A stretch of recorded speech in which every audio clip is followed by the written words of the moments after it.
Bé, d'aquesta proposició de llei ja n'hem parlat en aquesta cambra.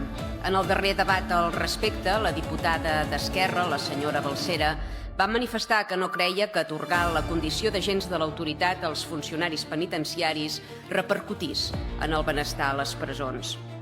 És que el que pretenem no és donar més benestar a violadors i lladres, senyora Balsera, sinó millorar les condicions laborals i la seguretat de qui custodia i reté tots aquests malfactors.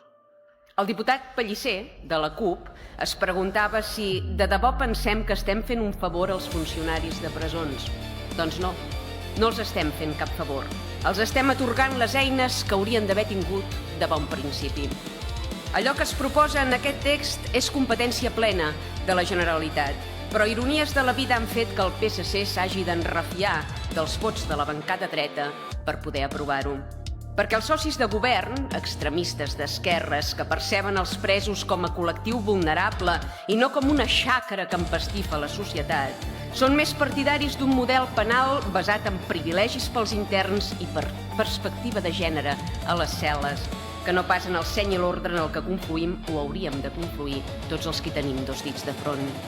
Poc els importa la violència estructural que pateixen els treballadors dels centres penitenciaris, amenaces, pressions, agressions, 607 registrades el 2024, 46 d'elles amb lesions greus, sense parlar de l'augment progressiu de les agressions de caràcter sexual, almenys 25 casos registrats l'any passat.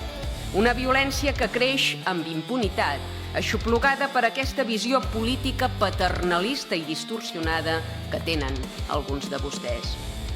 Fa poc menys de 2 anys, l'assassinat d'una funcionària de presons a Mas d'Enric evidenciava la caducitat del model penitenciari actual.